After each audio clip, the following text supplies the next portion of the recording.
going? Okay. All right. Oh. Ah. We're doing it, Stitchy. We're doing it. Oh, I love you, Bubbles. Okay. Hello, my ugly ones. Welcome into the community sacred space. This is Witchy Wednesdays with the Witch of the Sun and Moon. All right, you are free. Bit free.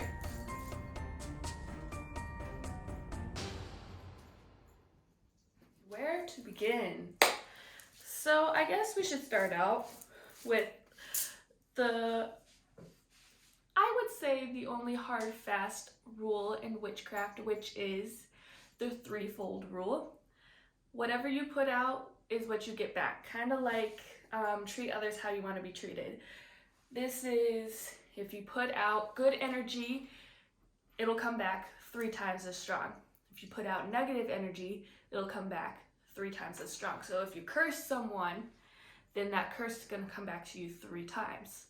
That's the idea of it. So the one hard rule, hard fast rule of this sacred space, the online sacred space of Witchy Wednesdays, is no hate. Well, Stitch catches bugs. No hate.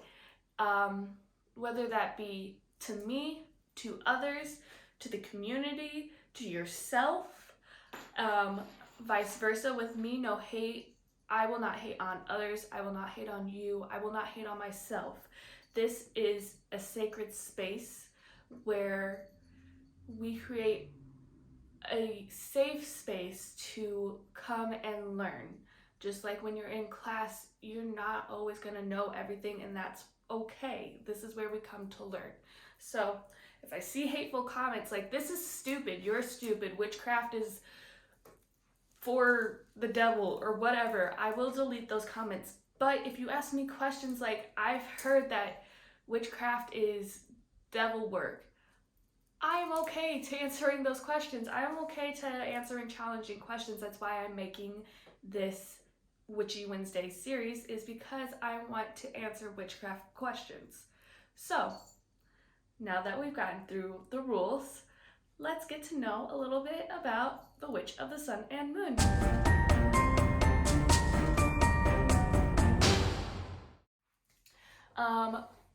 So some history. My parents grew up Christian based in their household growing up. When I was born and my brother were born, they tried to raise us Christian. We went to church.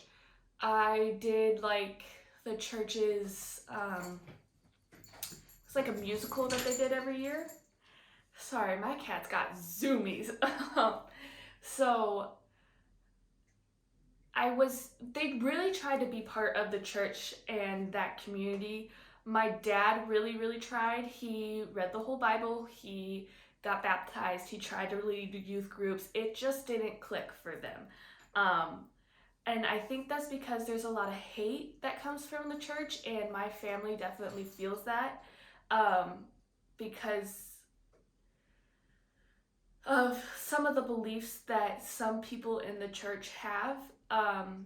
And so it just didn't fit right with our family. So my dad currently is agnostic. He does not believe in, that's the right one, right? Atheist. My dad is atheist. So is my biological brother. They're both atheists. They don't believe in anything except for science. So this is the life you get after you're in the ground, nothing else. My mom, the last time I spoke to her, is spiritualist, more on the agnostic atheist side. She believes that there's something greater, but she's not sure what that is that she believes. My adopted older sister is, last time I checked, she was Christian. She tends to lean more on that Christian spiritual side. When she was adopted into America, the family that she was adopted into was very, very Christian, to the point of like footloose. Like she couldn't dance because that was scandalous. So when we adopted her, it kind of lessened all of that they try to like shove down her, but she still believes in God the last time I checked. Um, and then my biological brother, or not my biological brother, my adopted brother, I actually don't know any of his beliefs. I feel like he could be agnostic, but I think he leans more towards the atheist side, like my mom. And then me, I for a very long time would tend to sway more towards the spiritual side because I definitely believed in ghosts like throughout my whole life. But I would be in relationships with guys or like friends that were Christian, and I really wanted to believe in God. I was like, oh, this has got to be a sign from God. And I had one relationship where his family was more Christian, but he really studied all different types of religion, and I started to learn more about the different mythologies and religions, and that opened me up a lot more now when I think back on it. At the time, I was just like, oh yeah, that's cool. They're like myths, it's mythology. But now I have a lot more knowledge and I'm a lot grateful for that. Started getting into witchcraft because I wanted to learn how to manifest. I was in Five Below and I'm an actress, so it's like a lot of the a lot of your success isn't relied on you. You can work your butt off. You can do everything in your will to do great in an audition, make content, but your success is kind of determined on other people. So I was like, I heard about manifesting and I was in Five Below. I saw this book for manifesting. It was like 3 different methods on how to manifest. And I was like, amazing. I am going to learn how to manifest and I will be able to get my jobs so much better because I will try anything to be able to book jobs and be successful in my career. Because currently I am booking jobs, but they don't pay the bills. I'm working 5 jobs, including my performance, but I still have to do babysitting and substitute teaching. And my goal is to just be able to perform and live off of that income. So I got this book for manifesting and I wanted to read through everything, like front to back. I needed to make sure I've got everything, all the like little like fonts and everything. I needed to read everything on this. And so I read in the first couple of pages that this was made by a witch and witchcraft is actually manifesting. And I was like, oh, interesting. I had actually met a witch that year that I had found it. So I found this in the summer and I was living with a witch that past spring and fall during my senior year of college. And I was like, oh, when I met her, I was like, well, that's wild, but okay. So I'm living with crazy people because I thought people who had crystals and believed in witchcraft were just like cuckoo, which yeah. um, and they might have been a little bit. They seem to be more into the aesthetic of it rather than the actual practice. Um, but I got my first reading from them, and looking back on it now, I was definitely like, okay, sure. But now I was like, oh, no, that was probably like a pretty accurate reading. What else? So yeah, I realized that I wanted to get more into witchcraft, and I went back to Five Below later that summer, and I saw a witchcraft book, and it just was like a whole thing on just like basics. It had some basic spells in there, talked about candle magic, herbs, deities, all the like different tools in witchcraft, and I was like, oh, okay. And so I read everything. I read that book like 5 times, I think. and I just wanted to soak up all the information. I like highlighted everything that was really important to me. I found my deities through that book. Then I went and did more research on deities and my specific deities because it was just like a little blurb. Um, and that's where my one relationship with mythology kind of helped me in this work, was because I had kind of already heard some of the lore of it. So when I went to go like fact check, it kind of all lined up. So I've been practicing for a little over a year. Feels a lot longer than that. Maybe it's more like a year and a half. I consider myself to be, I can't remember how to pronounce it. It's like omniist or something like that. I believe in all religions, including Christianity, even though there's like a physical reaction to me when I think of bringing Christianity into my witchcraft practice, because there's so much hate that comes from that religion. Not the religion itself, but the people who use and work in the religion.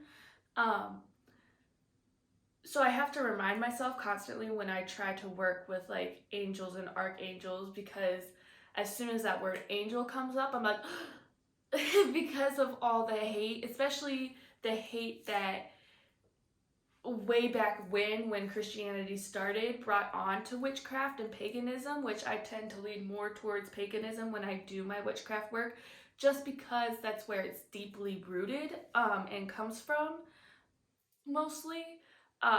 At least the witchcraft I use, there's like hoodoo and voodoo, which I tend to stay away from because that's not my roots. If I am going to use something from hoodoo and voodoo and stuff outside of my roots, it would be me going to that practitioner and getting a honey jar from them that they made for me. I would never use a honey jar. Like, I would never create that because that's not my roots. So I tend to practice more in the paganism area. I do have believed Indian Native American blood in me.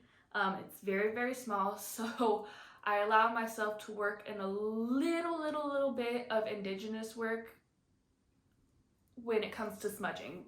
Anything else I don't normally typically work in there. Like if I were to get a what do they call it? A dream catcher, I would not make myself a dream catcher. I would go to someone like the honey jar. I would go to someone who actually made it, buy it from them, and then use it. So yeah.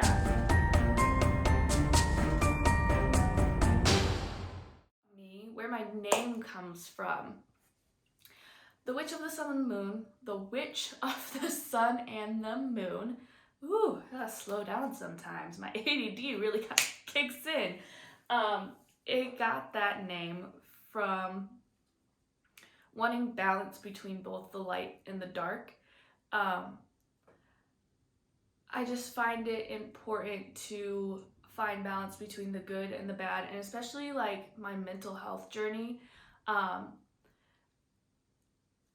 I would feel like I had a lot of this like bad in me because of my mental health and my intrusive thoughts for a very long time, and it just felt like this battle of trying to figure out before I even knew what intrusive thoughts were, of battling this bad and just trying to constantly be good and be good and be good and trying to shove that down. And then eventually, before even TikTok blew up about mental health and stuff, I learned what intrusive thoughts were, and it was all of a sudden okay for me to have all these like bad thoughts, and they weren't as scary anymore. So finding that balance of good and bad and being harmonious is why I picked the name Sun and Moon, to remind myself to keep the balance between both sides.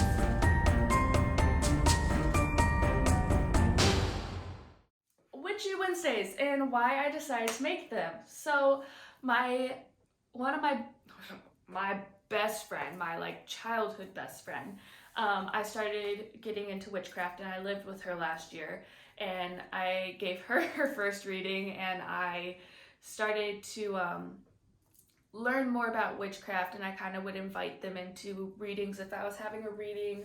Um, and I don't know, they just kind of like came along for the ride, and so she started getting more into like angel numbers and stuff like that. She gave me a question about angel numbers that had been popping up, and I guess I explained them really well and explained how to work through them and work through the questions that she had with me, because I can give you advice, but I can't necessarily tell you exactly what they're trying to tell you. You have to kind of work through that yourself. And she was like, wow, that was some really good advice. You should make TikToks or YouTube videos about it. And originally I was like, yeah, I'll make some TikToks, but I think that having a longer format would be nicer, so that way I can get as much into an episode as possible and give you as much information in one video without having to be like, come back for part two. So yeah, that's why I'm making these YouTube videos. I would like for it to become a thing where people post their questions in the comments, and then I can go and answer them in my YouTube videos. I will never DM you. I will never ask you for money. If I feel like there's something a little bit more personal, um, I will DM you my advice, but otherwise I won't ask you for money through there. I probably won't say anything extra outside of that advice that I give you. I am working on trying to figure out how to professionally make readings done, so that way it can't be like hacked or anything where it's a lot harder to get hacked, just because I know there's a lot of scammers out there that are like, oh, give me money, I'm this person, and people fall for it, and I just don't want that happening. So when it does happen, it'll be a link in my bio. You could just go there for it, and it'll probably be through like my personal business Venmo. This is the only account that I have, both my TikTok and my YouTube and my Instagram. I don't have extra accounts. They all have everything in them. So Witchy Wednesdays are in my TikTok, that also has my acting and my cosplaying and all of that in it. It's all in the same thing. Just makes it easier for me and for everybody else to go find it. They don't have to go look for different pages and then possibly come across a scammer. This is the only account.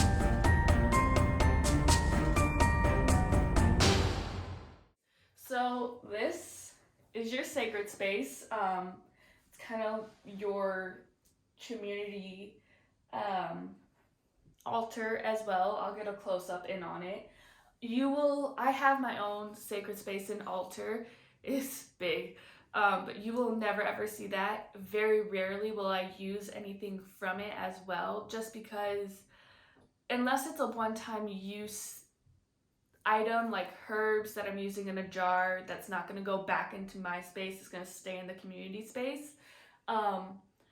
Otherwise, if I use like my sacred scissors or a candle holder, I have to then go clean that, because that work is personal work, and having your all's lovely, beautiful energy attached to that just isn't for me what I want when I go do personal work. And I know some creators who use their actual sacred spaces as everybody else's sacred space, and they don't mind other people seeing it, but for me it's just very personal. So I made a community sacred space so that way I can do my witchcraft here, and everybody else can feel welcome and I guess the vibes of witchcraft.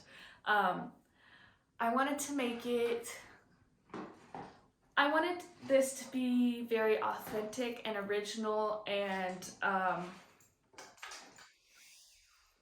what's the word?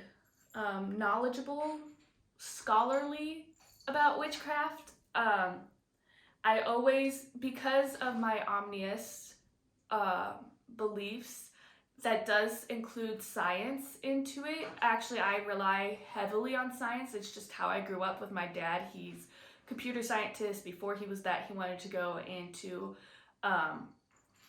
biology. It was like a specific one, like marine biology, I think.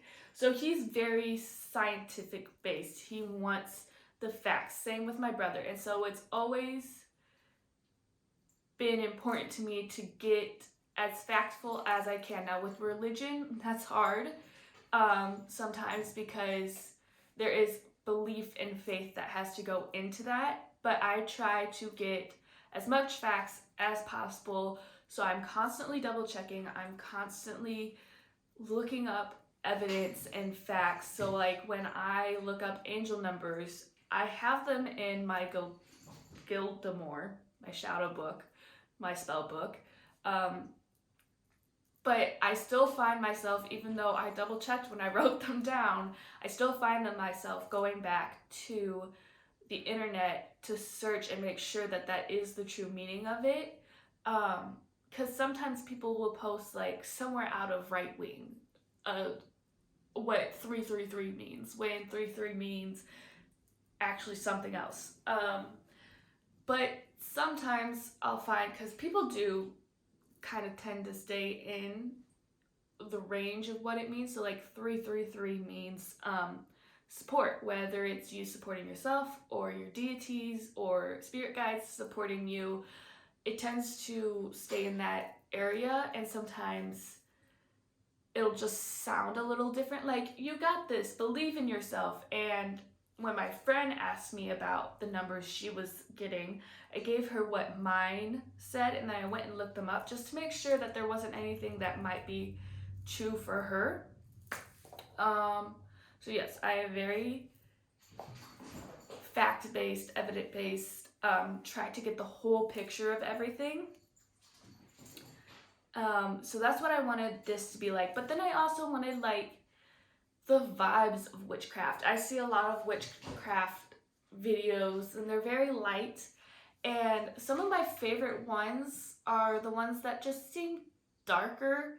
The aesthetic is there, and especially in spooky season, it's just nice to have that aesthetic. Not all witches like the dark, but it's nice for me to feel that aesthetic too, especially being kind of new to witchcraft, feeling feeling that aesthetic, and it just helps me feel grounded in my practice, just because I really don't know why. I just like feeling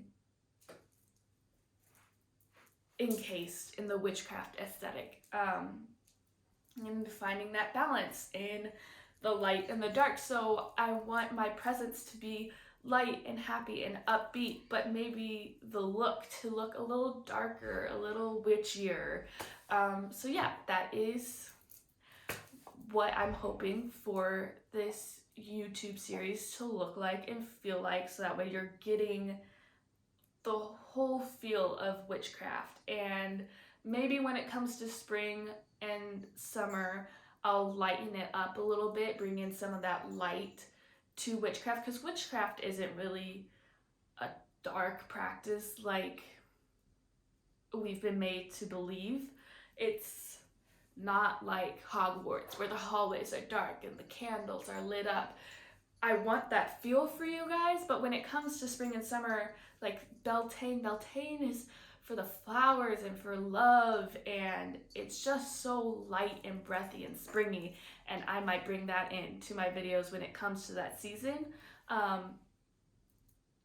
So yeah, I wanted to give you all the whole feel of witchcraft when it comes to that. So every video I plan on having an advice time,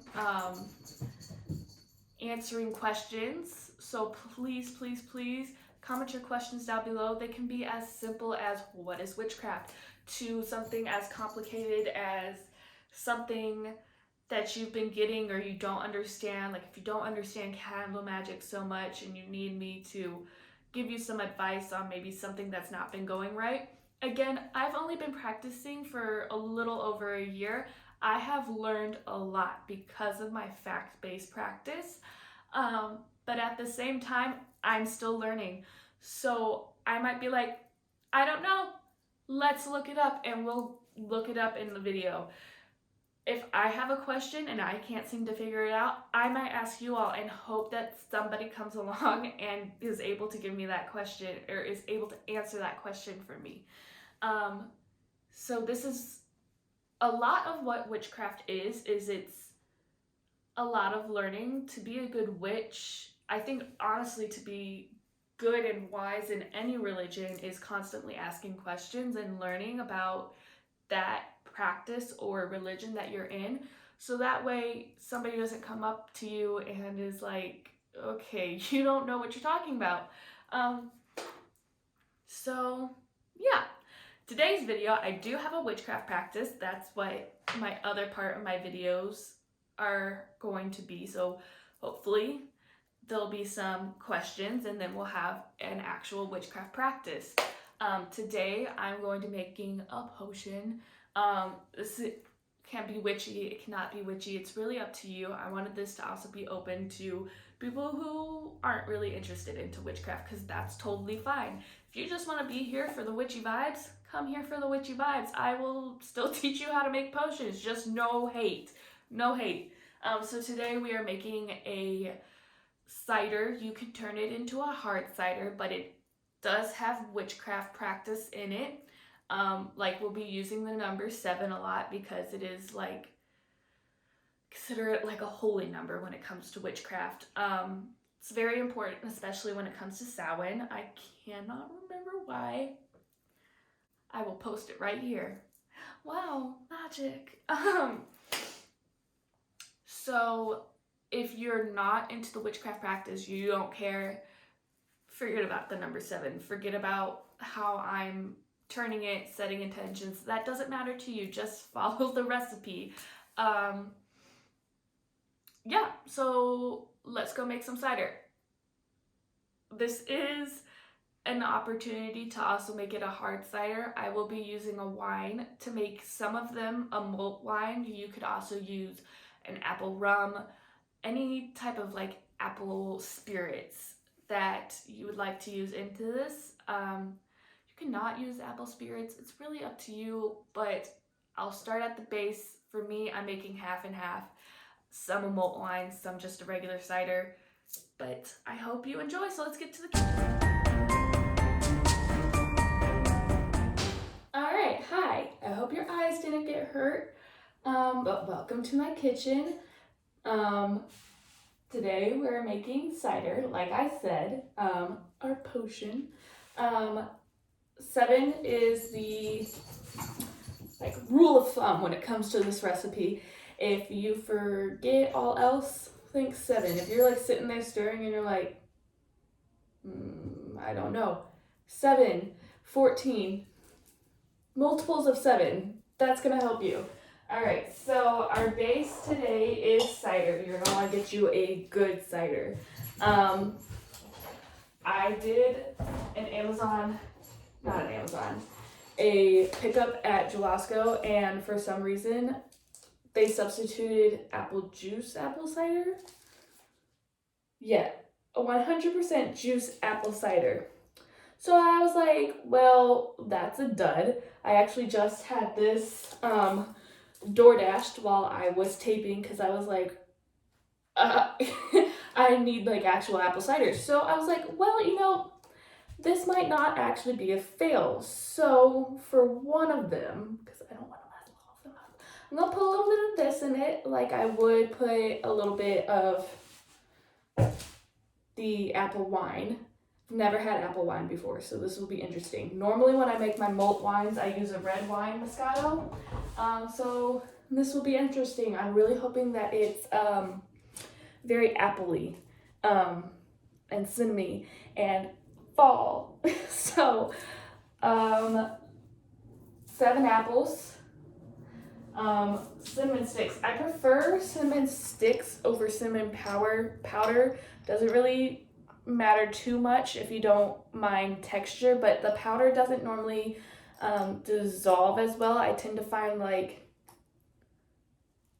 chunks of powder of cinnamon powder when I put it in. I don't know why. I don't know if I'm doing it wrong. Never said that I was great at cooking, but cinnamon sticks tend to be better because they don't just clump up. And then cloves. Cloves are great for... Why can't I remember what cloves are great for? I believe it's luck. Cloves are great for luck. Same with cinnamon. Cinnamon's really good for luck. It's also good for banishing negative energy and bringing confidence. And I don't know about you, but could definitely use some more confidence. So I'm always using cloves, always using it in luck spells, in negative energy spells. Yeah, good for luck.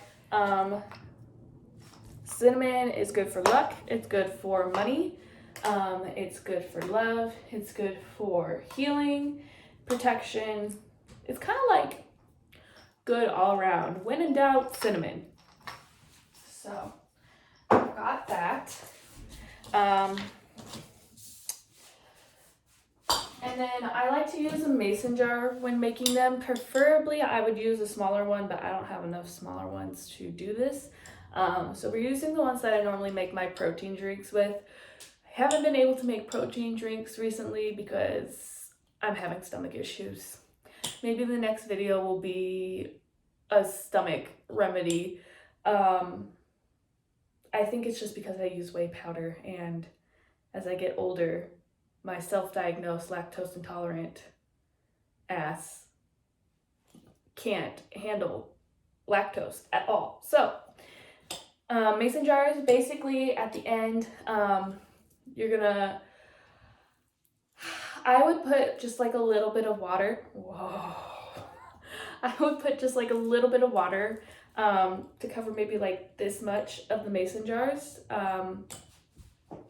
I'll probably have to do a couple rounds because the last time I did this, I think I only was able to fit 3 jars in my crock pot. But you do need a crock pot or a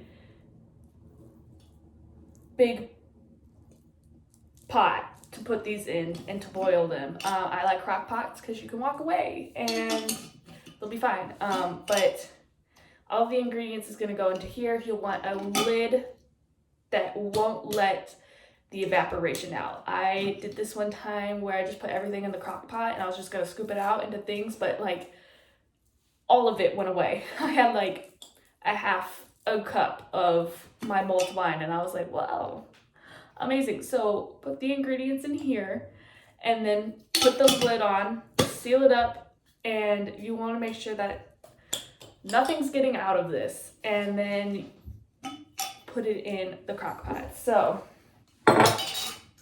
we want, the base is this.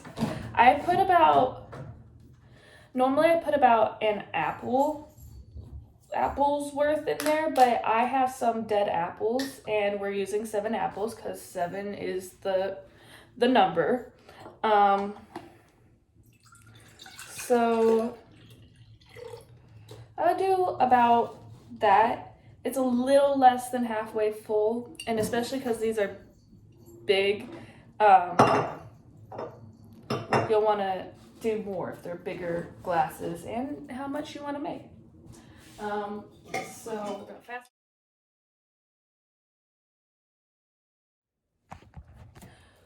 Okay, so now that you have your base, your almost halfway apple cider, I'm gonna put, one of these is gonna be a little bit of this. The other one is just gonna be cider. So those ones, I would say, fill it up as much as you want. So if you're doing just cider, fill her up. Cider and juice, half, and I would say like a 1/4 and 1/8 of juice. Same with the wine. It's really up to you if you want it to be more of a spirit than just kind of like a spiked juice. It's up to you. So for me, I'm probably going to do a little bit of,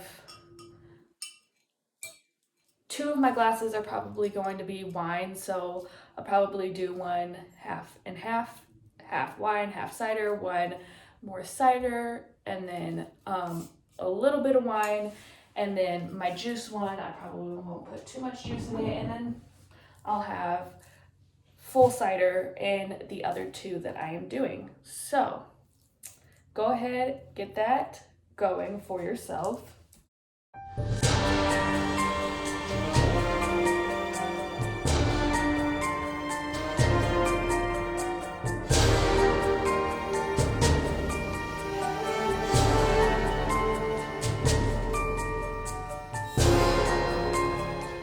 Who can just eyeball it? Oh, I hope my apples are gonna fit in there. Remember, you're also putting at least a whole apple in these, so make sure you have room. I might have to dump some of this out because I don't think my apples are gonna fit in this one now. We learn as we go.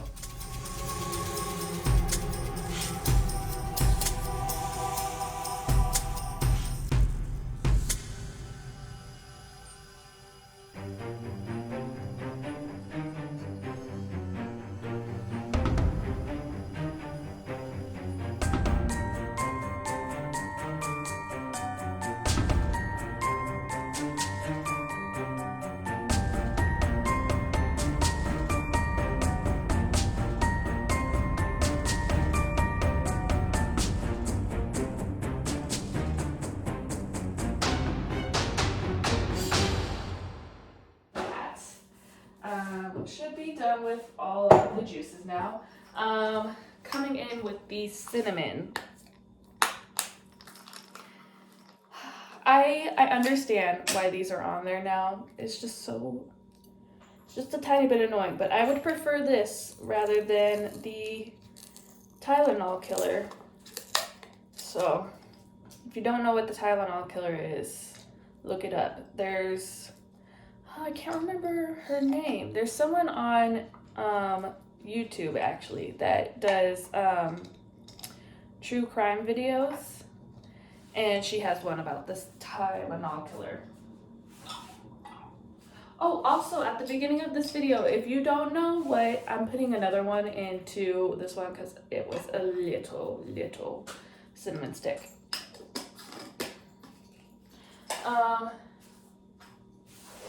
If you don't know what ugly ones means, look up The Witcher and look up that phrase and they'll let you know. And then you'll be like, oh. Okay. So now we got our cloves. You're gonna want 7 cloves in each. So 1, 2, 3, 4, 5, 6, 7.